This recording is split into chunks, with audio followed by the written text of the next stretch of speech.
Thinking Basketball Podcast. My name is Ben. Welcome back to another episode. Cody, I can't even believe we're doing this. We are live on YouTube right now for our members. Hopefully no one's watching us live because we record our shows live in the sense that there's never really any edits. We do like an actual show, but this is the first time we're literally live on the internet. I think young people are probably very comfortable with that, but when you're from our generation, it's a bit. I don't even remember the topic we're going to talk about today. What are we doing?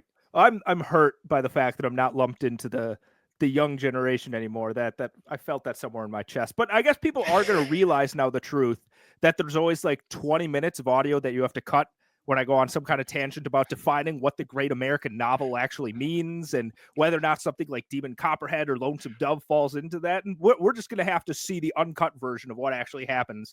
I guess not behind closed doors anymore. Behind open doors, Ben. Behind open doors. The doors are open. Everyone's pants are off, whatever the expression is. Don't people stream without pants on? I've thought, do I need to take my pants off to fit in the streaming world? This has gone off wonderfully. Let's start the show. I remember the topic. We are going to start our Defensive Player of the Year award predictions. Actually, we're going to start all our predictions, but we're going to start with defense. I think we started with defense last year, and you came out with yet another Cody Hodek quatrain. Rudy Gobert is going to win Defensive Player of the Year last year. Didn't that come true? Didn't he win Defensive Player of the Year? Yeah, I think he maybe handily won it. Did Wemby get second? I think Wemby ended up finishing second last year. I just want to say we have member comments coming in, and someone has already given me a "we'll do it live," and like my entire life has been made. We can end the podcast right now. I wish I had a jacket I could rip off and slam on the table so we could do it live. Rudy was not seen last year, I think, as a betting favorite. There's, they had the bumpy year one in Minnesota. So that was a great call. We're going to see if we can repeat that this year, Cody, with the Defensive Player of the Year, because it's wide open to me. I was looking at my my prospects, my notes. The odds makers don't think it's wide open, so we'll see if you line up with the odds makers. But how do you want to do this? My thought was you could probably only win Defensive Player of the Year coming from a decent defensive team, which kind of eliminates like half the league out of the gate, right? So you don't think that I think there's a chance, actually. I'm going to bring up a couple of guys that have been perennial, let's say top fivers in this category that I think definitively right now are completely out of the race, but there's still a lot of season left. And I think there's actually some interesting indicators that maybe one of them might enter the race at some point. And we'll see if we actually end up saying either of those names in our final top fives by the end of the episode.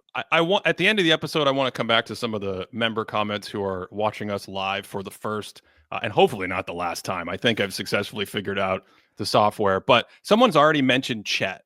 And when I was going through possible candidates from different teams, Cody, I immediately had this like, is there a minimum number of games played thought for players? And if you're someone like Chet and you end up missing, let's just make an optimistic guess that it's like 2.5 months of time.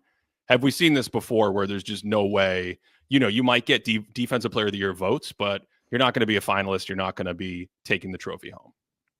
Yeah. What is the floor, I should say, for games? Is it like did they put, that's right. Do they now have that for these awards as well? Or is that just all NBA? I thought it was all awards, but maybe I'm mistaken about that. Wasn't it like something like 56? Can we talk something about a couple of teams actually that I think Chet lumps into really interestingly, and I think we can actually tie in the Orlando Magic to this as well. I can barely remember where I am right now. So yes, that would be fantastic if you would just take us down a road. So I think the Oklahoma City Thunder, they are interesting in the fact that I think if you had to give somebody Defensive Player of the Year props, it would be Chet. And especially right now, you look at some of the on-offs. Like when he's off the court, they're like 7 points worse defensively, right? And early in the season, we can throw a lot of that stuff out right now, but it seems pretty definitive that they are better defensively when he's in the game versus out of the game.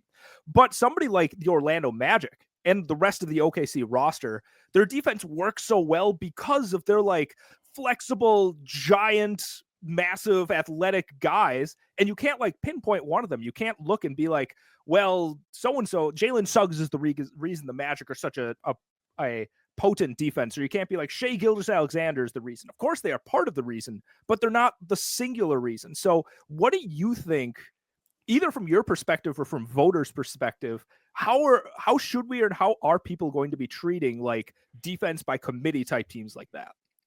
I was thinking about this right before we started recording. And in the 1980s, there were a number of good teams that had this like defense by committee thing.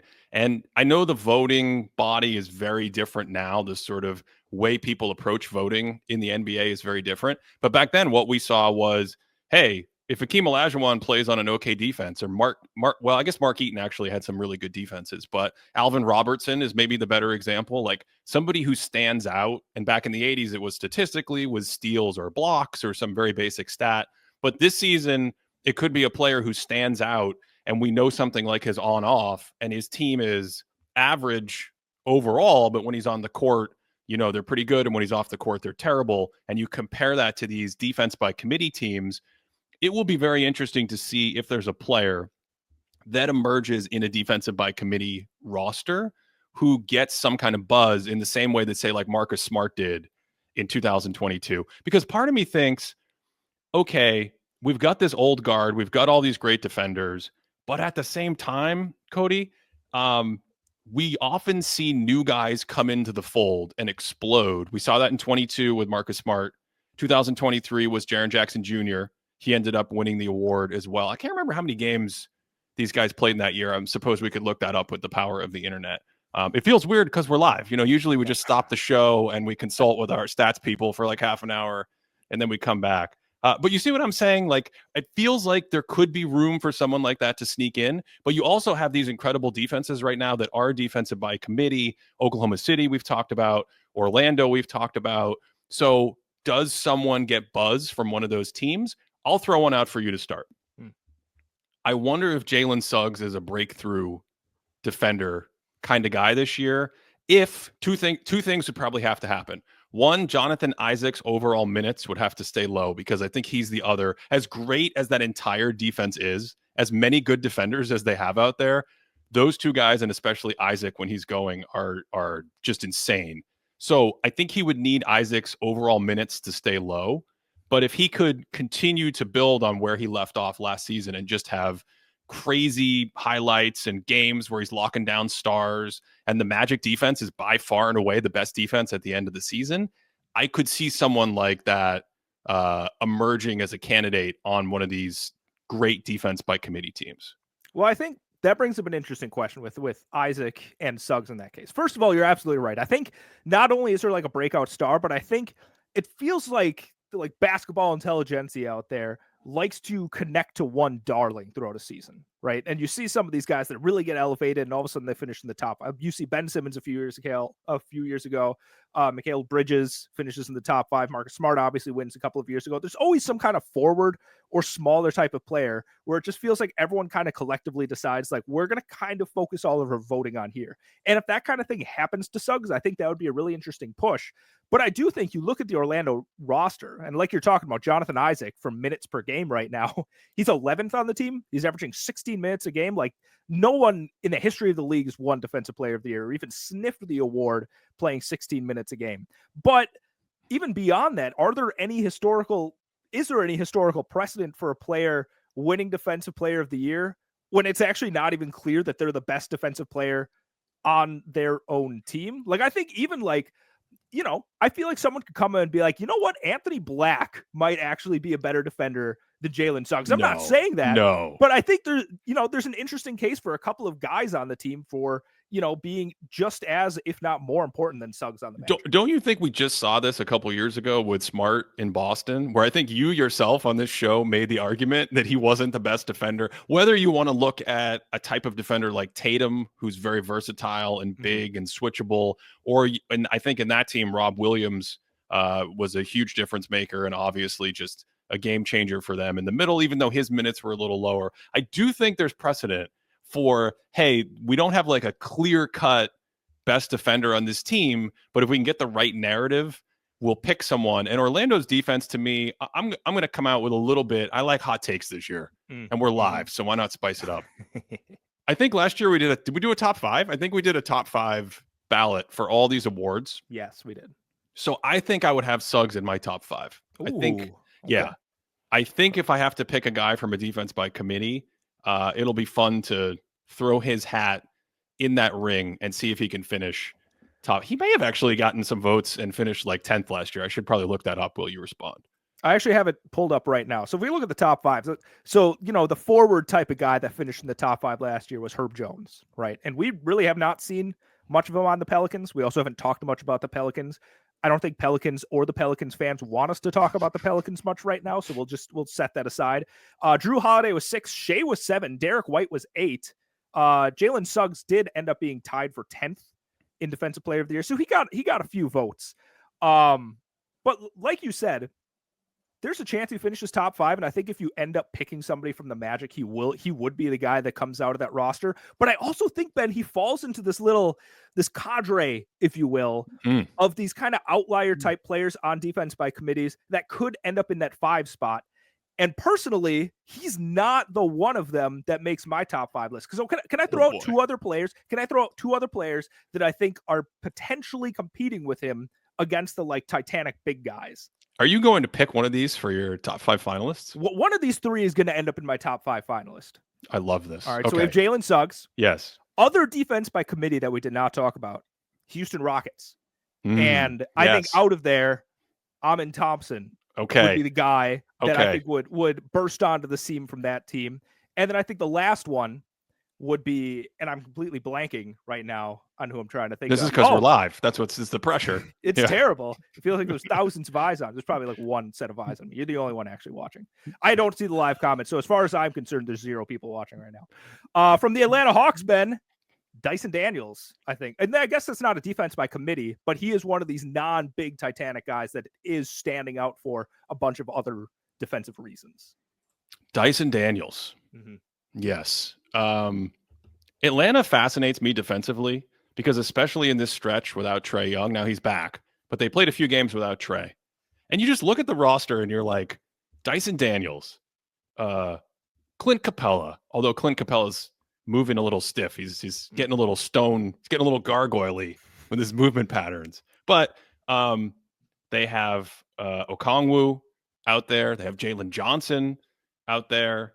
I think DeAndre Hunter just came back. Cody, help me out. They're a defensive team. That's my point, right? Outside of Trae, a lot of the roster that they put on the floor is very defensively oriented.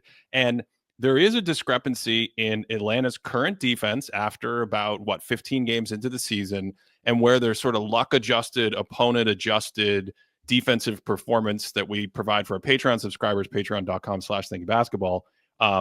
They think Atlanta's actually a pretty good defense.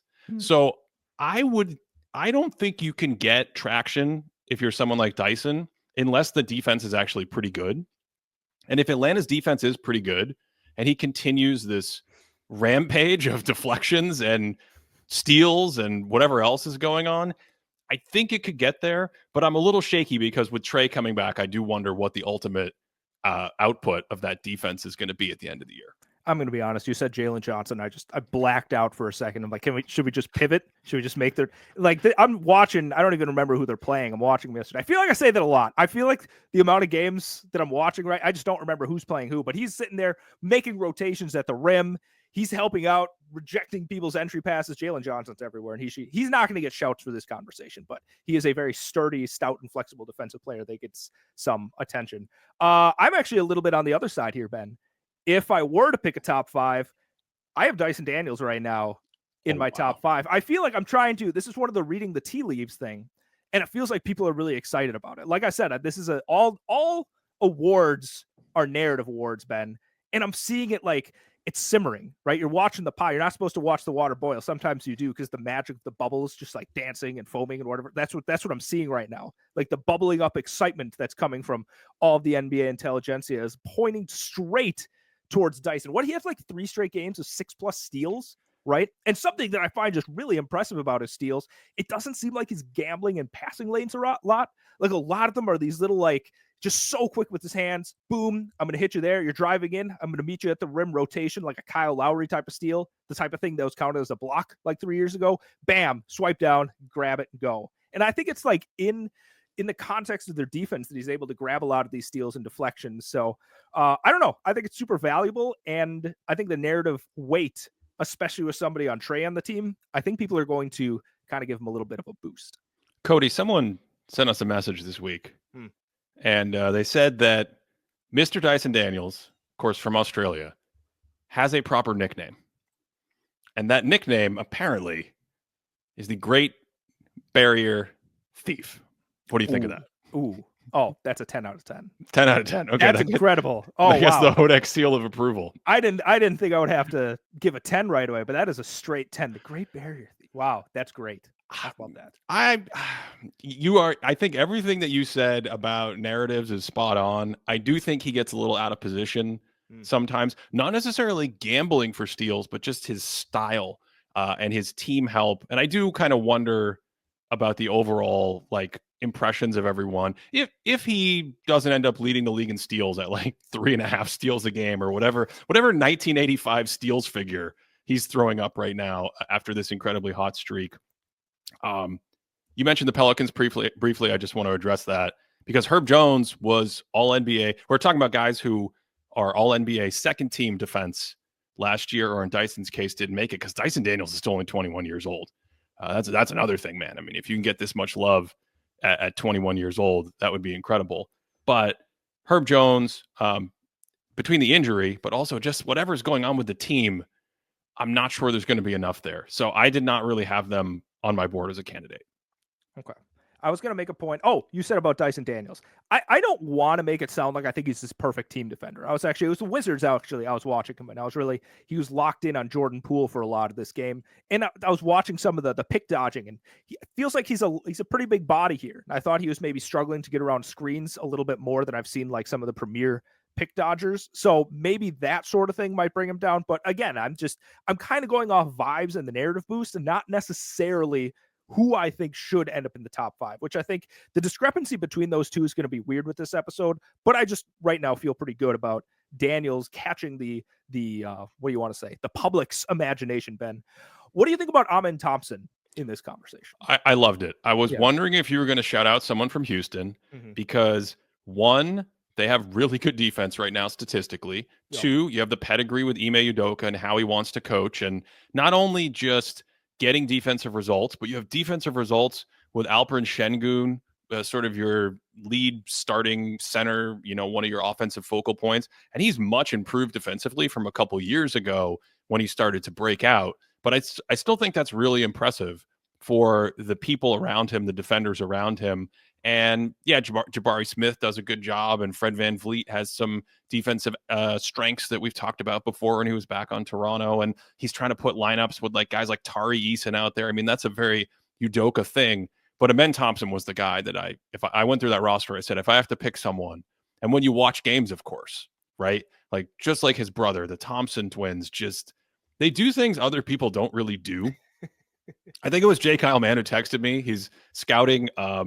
Jay Kyle Mann was scouting a Grand Canyon University game this week. I hope I'm allowed to say that because I don't know what these draft nicks get into, Cody. I don't know what kind of secrets they have. And he sends me this thing and he's like, only the Thompsons do this, Ben. Only the Thompsons do this. It's like, yeah, Amen might not have Azar's exact same defensive sort of traits, but they are twins. And I have already seen him in the handful of Houston games I've seen this year.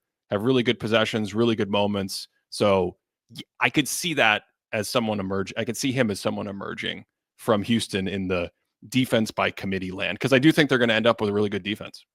Well, I think what's interesting is Ausar Thompson hasn't played a game yet this season. And I thought from what I've watched in the past, it felt like he was the better defender of the two, even though Amen is still quite a great defender. But Amen Thompson, if you were to just line up like the best athletes in the NBA right now, I think that is his like defensive superpower, like the speed of like not only the hands, the vertical athleticism, but there's sometimes it feels like he just teleports down the court.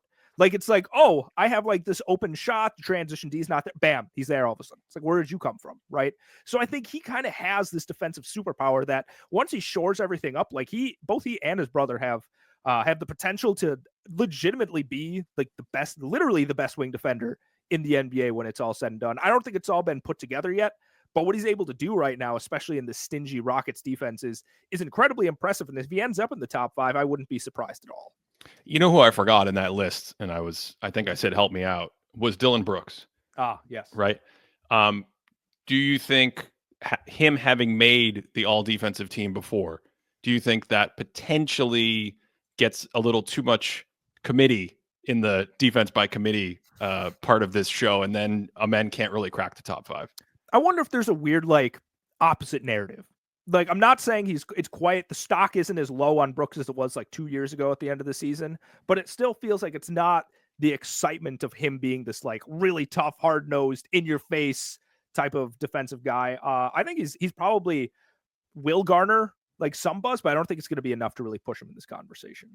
We haven't talked about the team who's leading the league in defense after 15 games or so, and that's OKC. I guess we mentioned Chet earlier, but we have the games limitation. I do believe that thanks to the live chat, Cody, the 65 games is the cutoff. Yes. So if Chet is out, does that mean that everyone kind of would acknowledge if Chet played the whole season, he'd be the guy? Therefore, we're not going to consider Caruso or anyone else on that roster? Or do you think someone like Caruso could, I mean, if they finish with one of the 10 best statistical defenses ever, which I don't think they're going to do, but their defense is still crazy right now. I think it's -10. I think it's 10 points better than league average. In fact, if you look at Chet on our board for Patreon subscribers, his defensive rating when he's on the floor, now he hasn't played since the injury, it's 99, giving up 99 points per 100. So this defense has been crazy. Any thoughts on that? I've asked you versions of this question before, and I think you've given me a megazord of an answer of just combining players. So this is even outside the conversation of Defensive Player of the Year. I just want to ask you, Ben. I want to see if I can get a straighter answer this time, Ben. Outside of Chet, who's the most important defensive player? Who's the best defensive player on the Thunder? The most important or the best? Both. Answer both of those. Well, I think the most important probably has to be between Dort and J-Dub because of their minutes and the versatility in the scheme, right? They play all these different lineups, all these different matchups. Those guys do it all in a sense. You just spring Dort on the point of attack defender every night. But Jalen Williams also has a lot of responsibilities against bigs, switching, different matchups. So it's probably one of those two. Caruso may be the best per minute defender after Chet, though. Is that a clear enough answer? Have I cleared this up? I think that's really clear. Again, Caruso has the minus 20 minutes a game, negative 20, not negative. He's not playing negative minutes. I don't even know how that would work. Just create a wormhole and he comes out and steals the ball from there.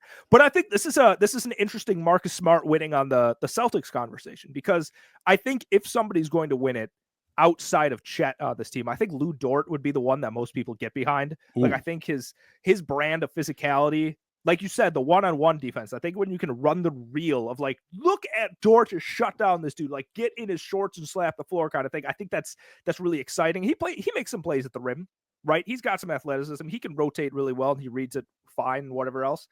But I think J-Dub is more important to their defense.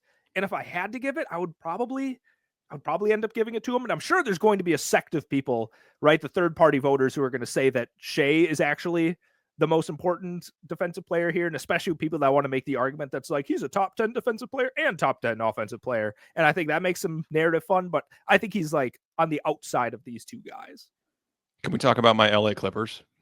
Absolutely. Wait, are you going to make a James Harden argument?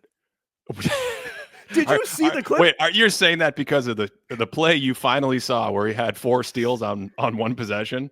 It's unbelievable. He legitimately, he strips the ball on handoffs and live action 4 times in 1 possession. 4 times. Ben, it's legitimately the best defensive play of James Harden's career. I don't remember who they were playing. Again, there's a motif of me not remembering who plays whom, but it's honestly the most engaged I've ever seen him in a 20-second stretch. I'm going to get this while we talk. I'm going to get this and see if I can stream it into the live stream, because that's what streamers do, Cody.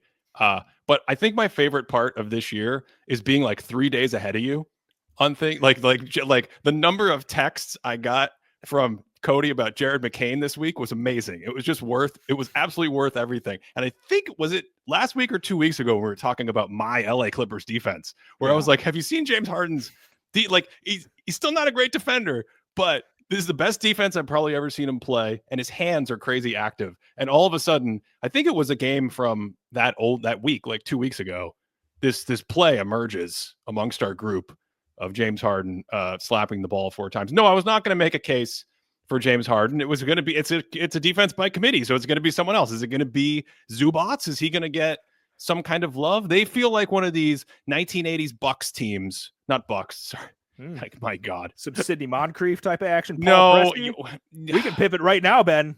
We can pivot. Marcus Johnson. Here we go. Listen. This is what happens when you get to my age. I meant to say the 1980s Nets led by Buck Williams. And instead I said the 1980s Bucks, who are led by, I don't know, somebody named Ned somebody. All I was going to say is that very good defense by committee. You don't necessarily have that like crazy center who gets all the credit for shot blocking. You don't have the one wing stopper. You don't have the big stocks guy. That kind of is what the Clippers feel like, where if you have a defensive player of the year vote, maybe you give it to Ty Lue. Yeah. Last night I was watching the Clippers and a lot of people call him T. Lue. And I'm like, T. Lue is the exact same number of syllables as Ty Lue. What are we doing? T-E-E or T-Y. Ty Lue is actually shorter than the abbreviated T. Lue. I digress. We don't need to de-Wade everybody. Like, we just don't. We can retire that whole thing. Ty Lue is just fine.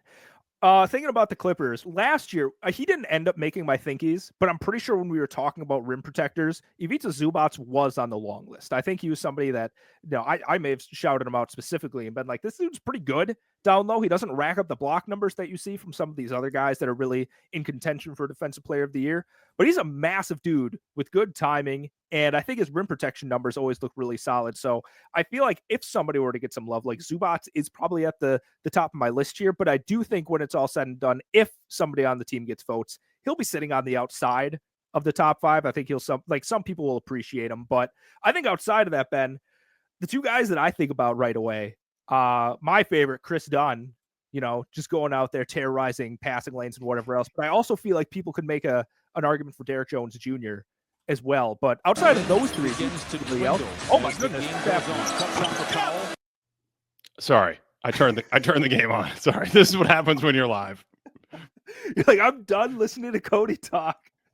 Is this the play that James Harden? That's just how long it took me to get the James Harden clip.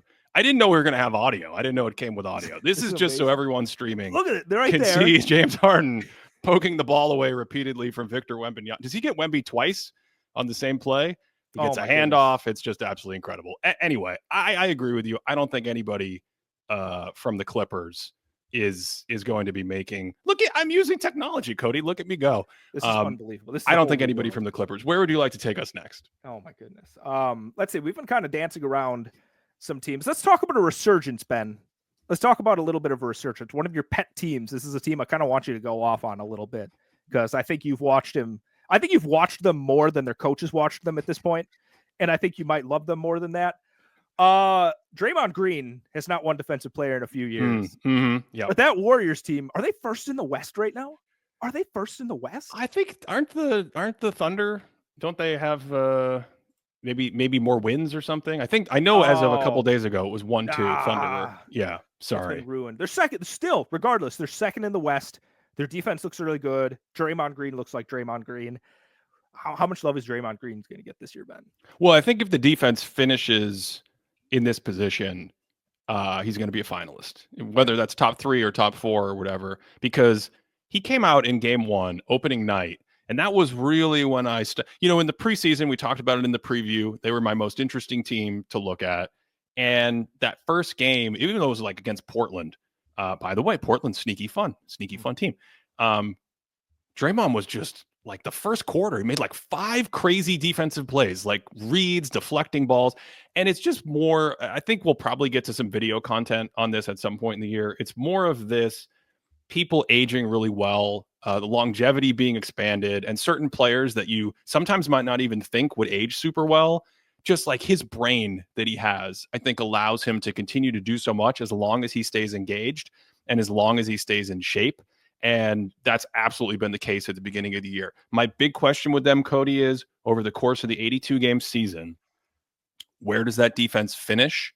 And what does that do? Does Draymond have a case at the end of the year? If, let's say, they're 10th in defense at the end of the year, 9th in defense, something like that. And we have the statistical profile that all the nerdy hardcore podcasters and bloggers and whatnot, and they say, okay, the team is this much better with Draymond on the floor and his defensive EPM is top 5. And is that enough to get him there? Or is it just enough to get him in the conversation where it feels like every time he plays enough games and he's engaged and the team is solid defensively, he rightfully is in the conversation because, as I've said many times, I think he's the best defender of the generation. Can we take a detour for a second? I want to ask you a question that you were talking, and I just thought of this. Yeah, go ahead. Yeah, what do you got?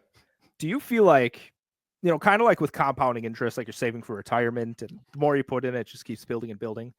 If a player has, and whatever term you want to use, high basketball IQ, high court awareness, whatever else, at a younger age, does that actually like exponentially increase as they get older? Like, I feel like every time I watch like LeBron, for instance, right now versus go back to the Miami Heat 2013, 2012, something like that, his awareness, his captainship of the court is just beyond anything I ever remember seeing from him. I'm like, how does somebody like that grow so much? But then I think about these guys that don't necessarily have the best court awareness, and I don't think there's like much budging on that, right? And I feel the same with Draymond Green. Like, he doesn't have the athleticism and whatever else that he had, say, 2016, 2017 at his defensive peak. But again, like LeBron, but on the defensive end, it just feels like he knows everything. Like, he just gets it all, like at every second of the game. So do you think there's something where these guys that just understand the game exponentially understand the game more until their retirement? Maybe a little bit. I mean, I think it's that old sorry, Cody, to rip off a Band-Aid. It's that old Doc Rivers thing that he said that week he was broadcasting before he came back and coached the Bucks, where when you go back to high school and you know all the answers to the test, you may lose your athleticism a little bit, but you kind of make up for that with some compounding interest of knowledge over the years. So I think there's some truth to that, where if you're 25 and you're like an incredible basketball brain, it allows you to expand in that area by the time you're 34, 35, even when other things come back to earth. And I think he was going to be in 2022, if they didn't get injured. To me, he was the clear-cut defensive player of the year. I don't know if this season's performance will be at that level, mainly because I don't think this defense is at that level. I think they've had a great start statistically, but I am not sure at the end of the year if they're going to be like a top 2 or 3 defense, just lock it down, stamp it in stone. And that makes me wonder like exactly where he's going to finish. I was going to try and pull up really quickly you can't. We're live. You can't pull up anything. Yeah, this is terrible. I was going to pause us. We were going to take a break, steep some chives or something like that. But no, I just got to come and actually say something from the top of my head. You're just stalling. I absolutely am stalling. I personally, Draymond's in my top 5 finishing right now. Yes. I do think, yes, like you were saying, I think he's going to finish really high in a lot of these metrics that us nerdy types like. I think the Warriors resurgence is going to excite people a lot. And honestly, you look at the rest of the team, and no one's going to really cannibalize votes from him. Like, I think Andrew Wiggins has really had a nice bounce back here, and defensively, he's extremely important with his length. DeAnthony Melton, he hasn't played many games, but of course, he's always a tenacious he's one of the deflection leaders that you see at the end of every year. I think Podziemski is a sneaky little, like, just ripping and roll. What's the guy's name on the Pelicans that just is going around? I can't think of his name. Jose Alvarado. Thank you. Him. Yeah. He's got like that kind of style of defense out there. So I don't know. No one Titanic on the team that's really going to take votes away. But so because of all that, I think Draymond has a pretty good shot. Do the Celtics or Timberwolves have a candidate for you? Well, let's start with the obvious. Let's start with the obvious on this one, Ben. I just think when you go over to the Timberwolves, there's no doubt that Dante DiVincenzo is going to finish like number 2. I don't think there's anyone that's quite as much of a stalwart on that team defensively. Stop it. Yes. You're playing Cody bingo. We just did LeBron, and now I'm just teeing you. I shouldn't have teed you up like this for a Drew Holiday segment. I'm taking this as you're not going to have anyone from these teams in your finalists. Actually, that's wrong. You're going to have Rudy in your top 5. Absolutely. Rudy Gobert looks incredible. Okay. I think, the Timberwolves aren't the amazing defense that we've seen. I don't think it's his fault at all. Like, I'm watching him. Who is he defending at one point? He's in this pick and roll. He's defending some dribble handoff type actions. It's Bam Adebayo. That's it. My mind was trying to whir and do multiple things. And Bam, he's trying to do his thing. He's trying to take him one-on-one, right? And he's like, I'm Bam. I'm smaller. I'm more lithe than you. I'm going to get to the basket. Rudy Gobert's just not letting him. Like, you're going to have to figure something else here, young man. They're actually probably the same age. So Bam goes into like a DHO type of action with one of his guys. Rudy Gobert drops back. I think it's Terry Rozier gets it. Going downhill, throws a lob. Guess who's like, yeah, I knew that was coming. Goes back, disrupts the lob. So first of all, he's like, nope, Bam, you can't Bam on me. I'm unbammable. Unless it's, I forgot who it is that actually dunked on him. But then I'm actually going to disrupt this lob pass, right? Rudy Gobert is an incredible defensive player, and he absolutely should finish top 5 again if he's healthy. Okay. All right. Now we're getting somewhere. Mm-hmm. Let's see. You mentioned Bam. Yeah. Is he in the conversation at all for you? He's usually in the conversation. If you go back the last few years, I think he's always sniffing around the top 5. That Heat team's weird. That Heat team's weird, and I think, I don't know. I could actually see this one going either way. It feels like Bam's having a bit of a down couple years on both sides of the ball. Like, I think if I were to have like the Curious Case of type of article, once again, if I were able to unlock my fingers, I would love to explore what's going on with Bam, because it just doesn't feel like the same juice as like 2022, 2021 on either side of the ball. So probably in the conversation. He's definitely not a lock for top 5. Okay. I kind of feel like for him to have that case of really making a push as a finalist, the Heat defense needs to be really good. Mm-hmm. And I think there's room for the Heat defense to be pretty solid this season. I am not convinced yet that we are looking at like, hey, it's March and we're writing think pieces about how the Miami defense is once again top 3. Mm-hmm. And is that happening with or without an Eric Spoelstra zone innovation that no one can describe? They think they're watching normal zone, but they're really watching some sort of Division III college amoeba that he ripped off and then like added some European twist. Does he take pilgrimages in the offseason to remote, desolate parts of the globe to try to find genius basketball? Like does he go watch 8th grade Tibetan basketball to see if he can figure out some kind of weird new gimmick to use on the NBA when the season turns up? Let me ask you something, Ben. Have you ever seen Eric Spoelstra and J. Kyle Mann in the same room before? That's a good point you're making right there. Yeah. I see what you did. I think something's going on here, Ben. Yeah. I think something's going on. You're saying J. Kyle Mann is actually the coach of the Miami Heat? That's where you're going? There's a chance. You were just telling me about him scouting some teams from a couple of years ago, and first thing I think of is, hey, Eric Spoelstra, J. Kyle Mann, same spirit right there, man. Okay. I have one more like defense by committee team, and then we have a couple big names to get to wrap up the show. The Dallas Mavericks last season, at the end of the year after the trade, had a great defense. Just like full stop. It was really good in the playoffs. It was really good in the regular season. It was really good statistically. And we even talked about it. The way you were able to feel their size at times in some of those Western Conference series, whether it was Derek Lively in there, Daniel Gafford, PJ Washington, Derek Jones is gone. So it's a little bit different. But if they were to right the ship, I would imagine that the defense would be a little bit better than it is now.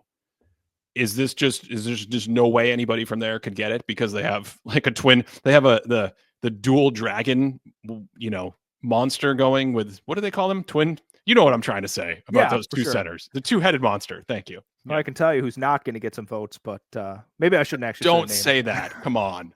This is a positive zone today. You say that if they right the ship and they have like a really strong, like defense by the end of the season, like, I don't know. Do you see much room for growth from this team? Like, I see some interesting defensive guys, but there's a couple holes in this slice of Swiss cheese, Ben. And I do. I don't know.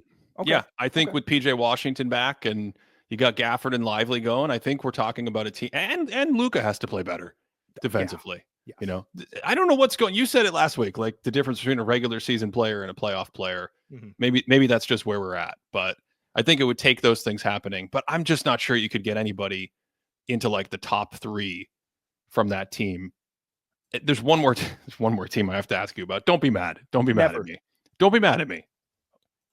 Milwaukee's defense statistically is really good right now. This is who I alluded to at the beginning. Okay. Take it away. Okay. I think this is important to talk about because the Bucks legitimately have two guys perennial for years at this point. Like Giannis and Brook Lopez are consistently either winning or near the top of like top 5, top 6, top 7 defensive player of the year. And yeah, they don't look great. It's kind of a dumpster fire over there in Milwaukee right now. But hey, they pulled out that win yesterday. Damian Lillard hits a game winner against the Houston Rockets, game-winning layup. I think you texted me and you're like, there's like 5 seconds left of this game. You should tune in. I tuned in and watched. I haven't watched the Bucks for a while. I'm sorry. It's just, it hurts a little bit right now. It hurts. But like you said, some of the indicators, you look at the thinkingbasketball.net teams board, and what is their adjusted defensive rating right now? Because the last I checked, they had like a top 5 adjusted defensive rating, which takes into account like, what is it? Shot selection, takes into account offensive teams that they're playing. I don't remember exactly what it takes. Yeah, it adjusts for open 3-point shooting luck, quote unquote shooting luck, the teams you're playing, even the location. So it's trying to give you a better understanding of what's this defense going to look like in the long run when it's not subject to a ton of variance.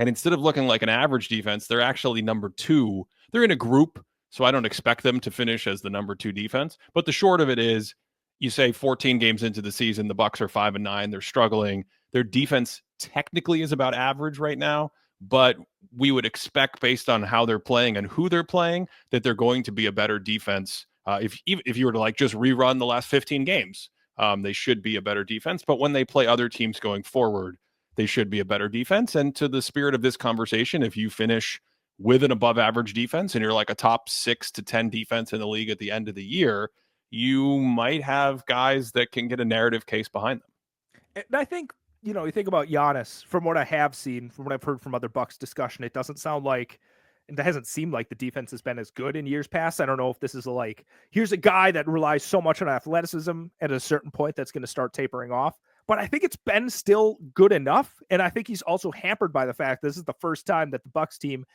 doesn't have a strong defensive identity. Like him and Brook are just like, you know, the ship is sinking. They're trying to run around and just plug every possible hole. And when you do that, you're bound to make more mistakes. You're bound to get more tired. You're bound to just not be able to just be in the spots that you need to be. So I think it's a weird adjustment for them. But unlike these other teams we've been talking about, let's say they actually end up with a solid defense. All of a sudden, somebody could look at the team like, wow, they have a good defense. These two must be doing a ton of work. I can see a possible world that either of them ends up in the top 5. As of right now, do I think that's likely? Not necessarily, but I do think it's possible. Okay. I've been watching a lot of Memphis lately. Ooh. They're a fun team. Mm-hmm. Jaren Jackson Jr. won Defensive Player of the Year already. Any thoughts in your head that he could get into this conversation? Because if you haven't seen it, if you're listening and you're like, Memphis, that team with the Gigi Jacksons and the Vince Williams, and they're playing 14 guys who average over 14 minutes a game, what's going on there? Jaren's growth this season is like almost entirely on offense, with the exception of he's finally, and it's related to his offense, he's finally corralling his fouling issue. His body control is better, so he's not fouling as much. He's also not sort of block hunting as much. He's not maniacal out there on defense. So he's still a very good defender. And I think he's still part of a very good defensive team when it all is said and done. But it's not going to be block panther, 3 block shots a game, crazy block percentages, crazy highlights. It looks like it's going to be a little more controlled. And, you know, maybe that doesn't get you the same momentum, especially since you already have mini voter fatigue. You know, with it's not like MVP. Defensive Player of the Year is like, we already gave it to you once. Show me something very good for us to give it to you again. Well, I think not only that, like you said, you look at the blocks per 100 possessions. He's basically halved it from his peak, right? He was blocking 5 shots per 100, down to like 2.3. But like you said, you look at the foul rate, you know, that's dramatically dropped off. And in the long run, you probably want to swap some of that out. Like you look at some of the rim protection numbers. We threw together like that rough calculator that we've been using over the last year or so. And it's pretty clear that as a defensive player, a big part of protecting the paint is preventing your opponent from getting to the free throw line. and Jaren Jackson's fouling was clearly leading to free throws that was getting the other team extra points. So even though the rim protection numbers, like the straight defensive field goal percentage against type of stuff, looked good for him after the last couple of years, you factor in some of the free throws, and it sort of, I don't know, it brings it down a little bit where, I think I look retrospectively at the defensive player of the year and I'm like, I'm not so sure. I think we might have been beguiled by some of it. But again, I kind of want to see a year's worth of him being a little bit more, like you said, judicious in the way that he's able to choose when to block, when to protect the rim and things like that. But also, I'm watching the Warriors game, I think the Grizzlies are playing the Warriors at some point. And I don't know whose decision it was, but Jaren Jackson's up guarding Draymond Green, which it sounds like a sound strategy where you're like, this is great. Draymond Green's not a spacer. Jaren can kind of, sag off, hang by the rim and stuff like this. Draymond just puts him through dribble handoff hell. And Jaren's just hanging out at the top of the key, like, oh my goodness, what am I supposed to do here? And you kind of nullify what's happening here. And I think with a lot of this, like we talked about, like the rip DHO movement right now, right? You have the back screen going to the dribble handoff types of actions. If you can get Jaren kind of at the top having to deal with that too much, I think you kind of take away like some of the strengths he has defensively. So I'm not so sure about Jaren. He's on my radar. I'm not convinced of his candidacy right now. I think you made a great point about there's a little bit of fool me once, shame on me. Fool me twice, you're not going to fool me again. We got 2 classic references in this show, starting with going live and finishing with not going to fool me again. But I think that's a great point. Bake28 in the comments also making a great point that his rebounding numbers are always low, and that sometimes can throw off voters in addition to just the absolute defensive quality that we're used to on the floor. I have 2 more people I want to talk about. Okay. Does that track with you? Do you have anyone else you'd like to throw in there before we wrap this up? I have 3 names actually left. So you have 1 extra. All right. Yeah. Give me your extra name. Yeah. First of all, I'm looking at the comments right now. I don't know who this person is. It's wow, Cody bringing up LeBron unexpected. I'm sorry that I bring up the GOAT on a basketball podcast. Like, what do you want from me? Like, what am I supposed to do? Let's talk about a team that's actually exploded offensively this year after having some. No, I want you to talk about the third person. I have 2 people, and you know who they are. I want you to talk about this mysterious third person. Listen, I thought I was between 2, and I'm like, I don't know which one you're talking about. So I was going to lead into Evan Mobley right now, but apparently the guy that you don't have is Anthony Davis. I do not have Anthony Davis. That is correct. Yes. Talk about that. Why? What's going on? I do not trust the Lakers defense. I have some issues with the Lakers defense. Now, I think they're trying to course correct a little bit, and something like moving D'Angelo Russell out of the starting lineup is designed to, hey, let's throw Cam Reddish in there. Let's get other defenders in there. And I think Rui's missed a couple games, so they're trying to get more defensive bodies on the floor. But Cody, one of the great things, let's go back to LeBron James for a second. Who you can't just call him the GOAT. You know that. That's not our brand. Our brand is that there's at least 4 GOATs. At least, maybe there's more. Your brand. I'm off to the side. Get out of here. I digress. The comments go to you now as well. You've been roped in. This is my plan all along. Is to diffuse responsibility. What were we talking about? The Lakers. This duo of LeBron James and Anthony Davis. One of the reasons the pairing worked so well, I think.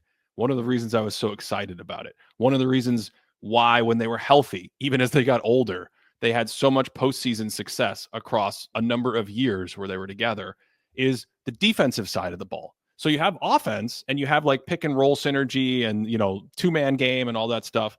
But you also have defense where we know everything that Anthony Davis does in a playoff series, but LeBron being a basketball computer and calling out plays and reading things and also being a huge giant human being. So when he's younger, having these playoff moments in these series where he's just like, oh, crazy extra backline protection. Oh, he can jump out and switch and run this. He's calling things out a little bit like we were alluding to earlier with Draymond communicating on the backline.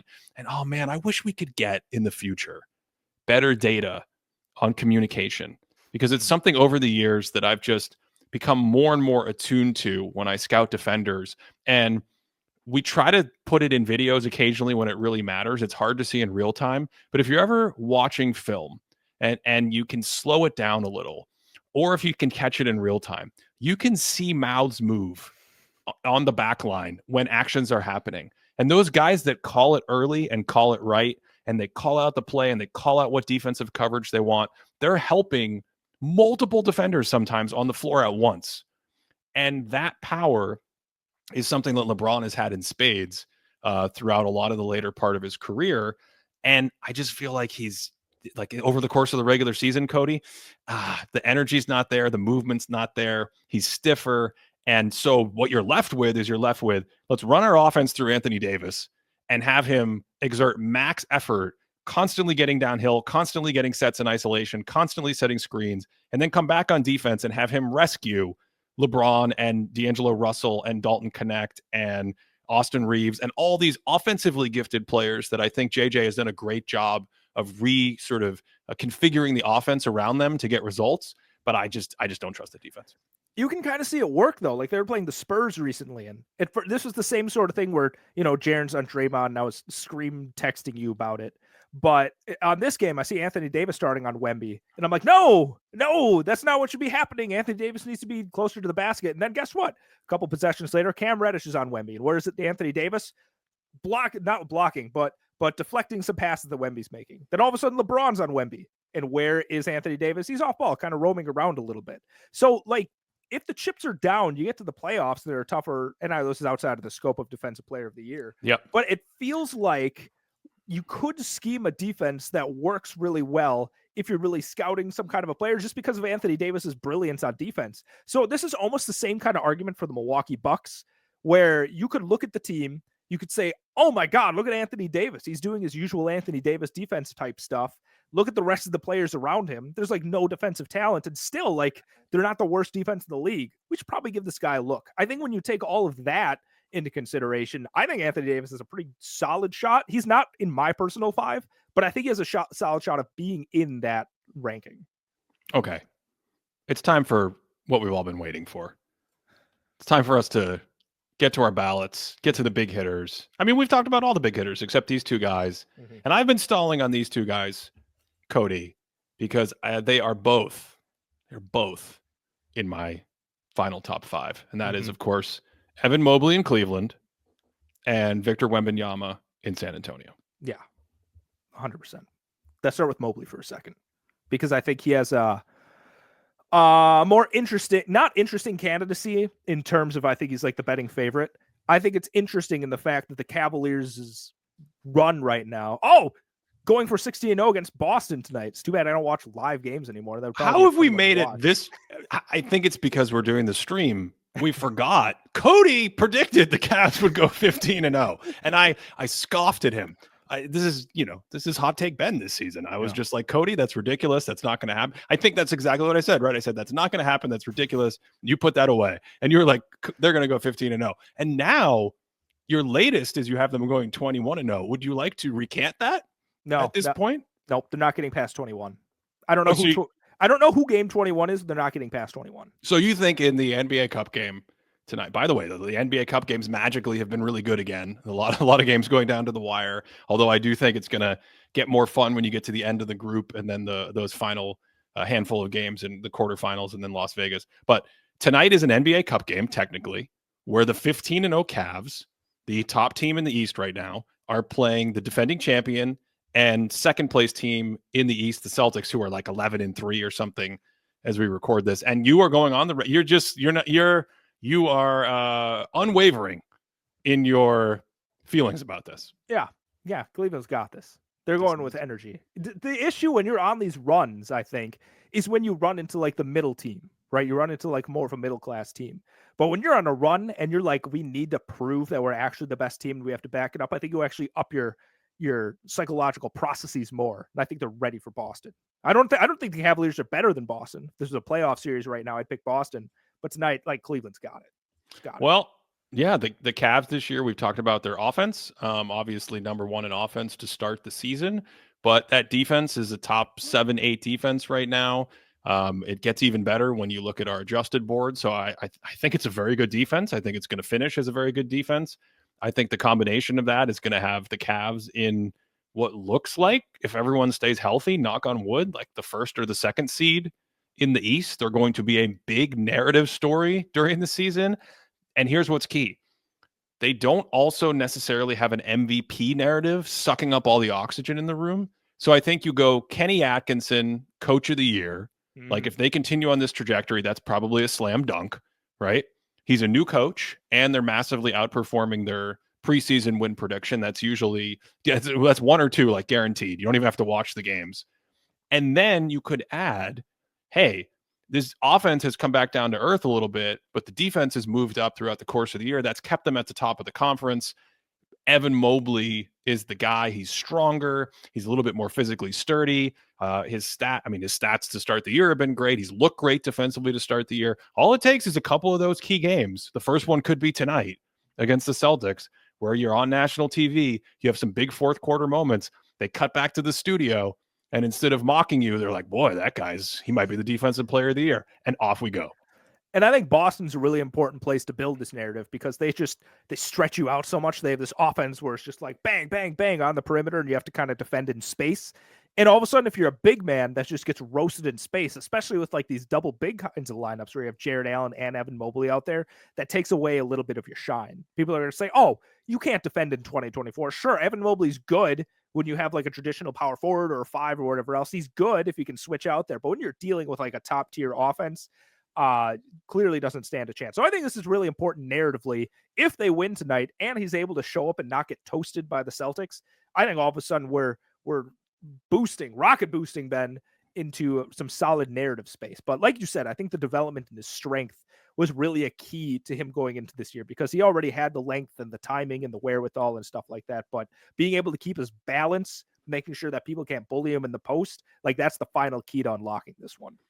Can I give you some small sample theater, early data to kick off this propaganda for Evan Mobley's campaign? Can I do that? Please. Okay. They played about 250 minutes with Jared Allen and without Evan Mobley. It's 115 defensive rating. They've played about 200 minutes together with Jared Allen and Evan Mobley. It's about 112, 113 defensive rating. Cody, in the 200 plus minutes, so these are all fairly equal samples, in the 200 plus minutes with Evan Mobley on the court and Jared Allen on the bench, the Cavs have a 106 defensive rating. They are smashing people. He's versatile. He can play the 5. He can play the 4. Yeah. Now, there's one left. I checked the Vegas odds before we recorded, and I just couldn't believe it. Victor Wembanyama is like an overwhelming favorite to win Defensive Player of the Year. Do you have thoughts on this? Yeah, I agree with them. Hey, we're going to do spoilers. We're going to do our ballot countdown. Sorry. Well, I'll spoil my ballot countdown. Are you ready? Are you ready to do your ballot countdown? Well, can we talk about Wemby for a second? I think we should talk about him after we do the ballot countdown. Where do you want to start? Do you want to start with 1 or 5? We go backwards here. Yeah. Okay. Just like every other, like, well, how does this work? I don't remember what happened. I think last year I don't remember what we did last year. Yeah. I think this is one of the parts of the episode where we like stop and call somebody that makes lists, and we're like, "Hey, we can't do that now. We can't do it. We're just going to do it we have to do it live. We have to do it live. Who's your number 5? Rudy Gobert is my number 5. Number 5. Wait, should I tell you where I have the person if I have them? Sure. Unless he's number 2 for me. Oh, wow. I had to think really deeply about if I wanted him number 1, but he's number 2 still. Okay. Yeah. Who do you have at number 5? I have Dyson Daniels. You're going for it. I am going for it. I think Daniels got it. Okay. I have Jalen Suggs 4th. We'll stick my guy in there. Yeah. I couldn't quite fit in 2 like non-Titanic bigs type of thing. So no, Suggs it's got to be one or the other. Yeah. Okay. So Suggs, I love that. 4, I have Draymond Green number 4. Okay, I have him 3rd. Okay. Same ballpark. So then my 3rd, I have Evan Mobley. Oh. So we have the same. I have Evan Mobley 2nd. Okay. So we have the same number 1, which is why I wanted to do this list and then talk about it, because I am not sure that San Antonio will finish with a top 5 defense, and I don't think it's going to take a top 5 defense. I think the man is a one-man defense unto himself. I think narratives aside, he's clearly one of the, on the very short list of one of the best defenders in the league right now, if not the best by the end of the season. We'll see. It's only been 10 or 15 games. He's looked plenty good enough to do it.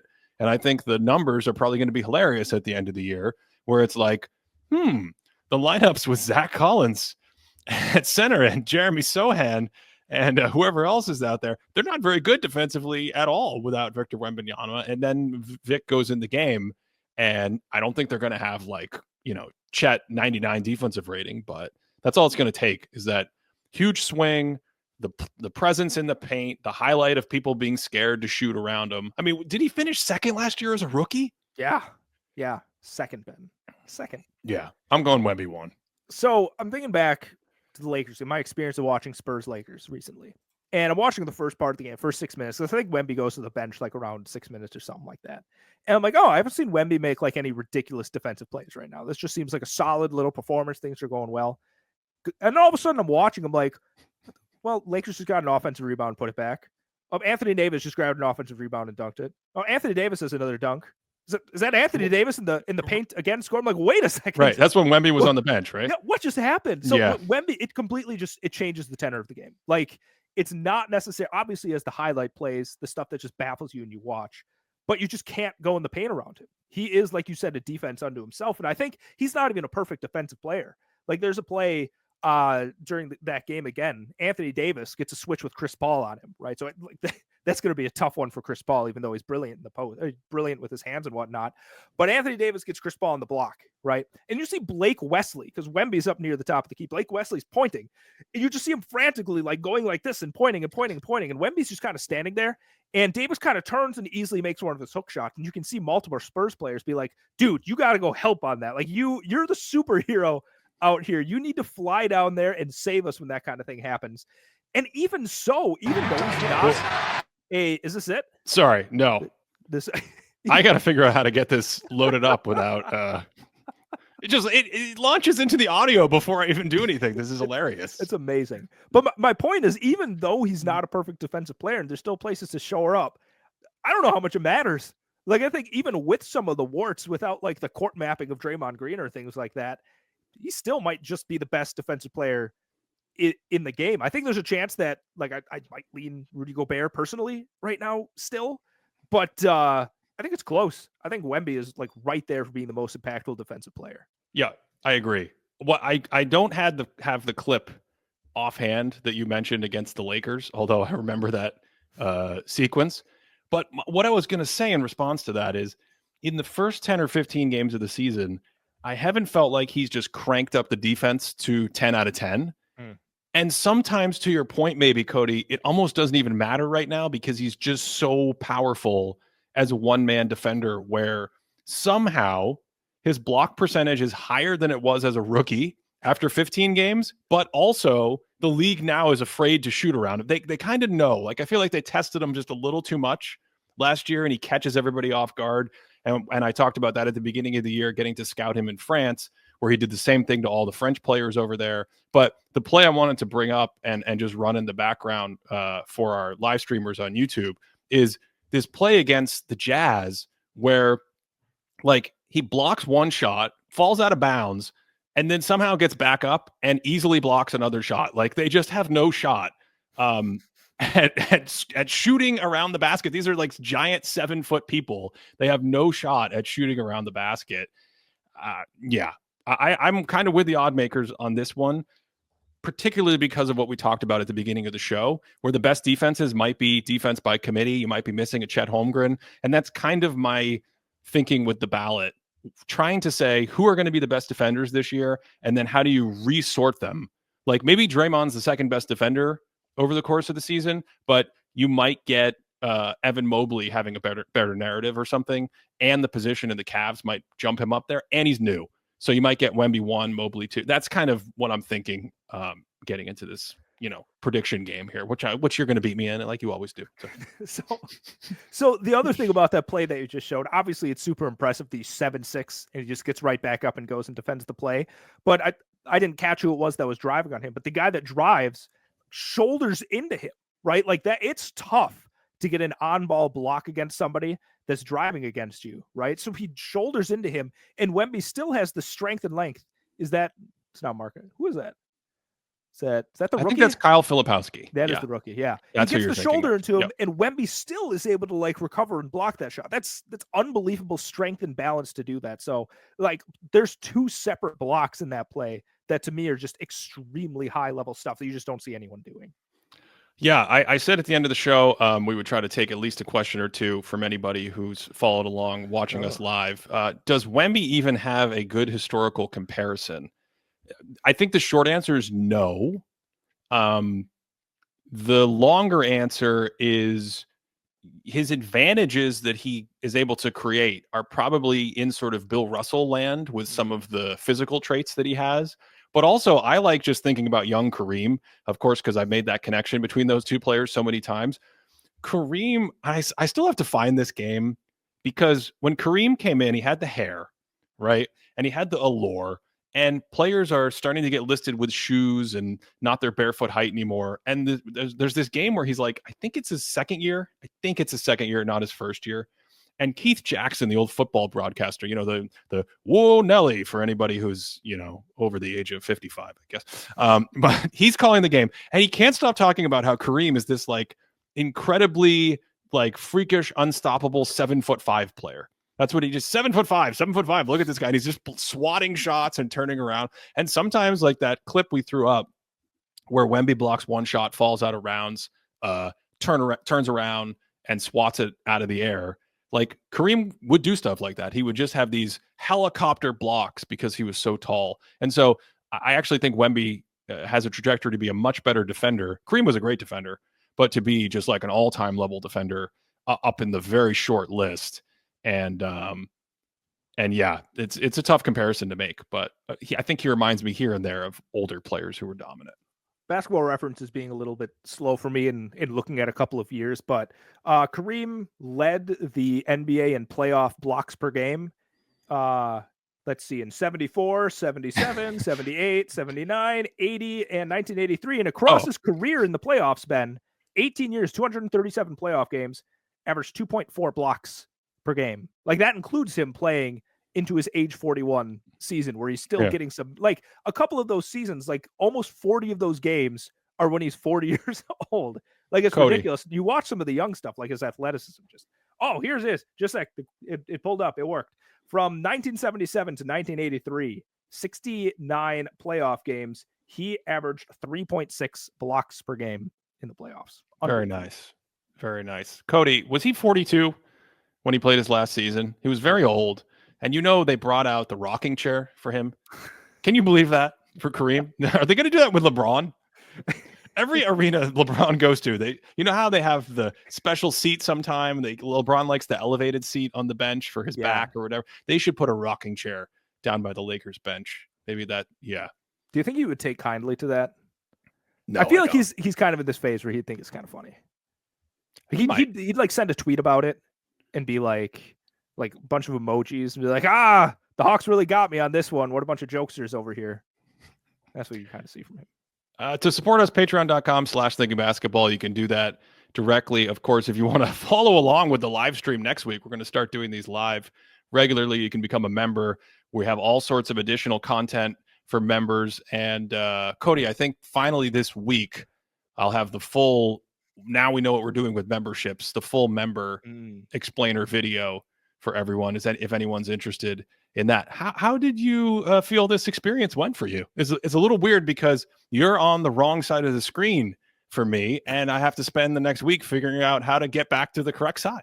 I'm still trying to figure out how to like listen to you while also reading the comments. And I'm like, how much should I actually like? People are asking some interesting questions. Like someone's asking about Wemby's shot selection. I'm like, that's outside of the scope. That's a great question, but then it's in the back of my head, so I can't get distracted by it. I have to be laser focused. But I thought this was good. And last year, you and I agreed on who was going to win Defensive Player of the Year, and Rudy Gobert ended up winning. So I'm interested to see if we can continue that trend. Yeah.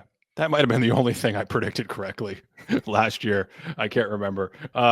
Thanks as always for listening all the way through. And of course, we hope you're having a great day.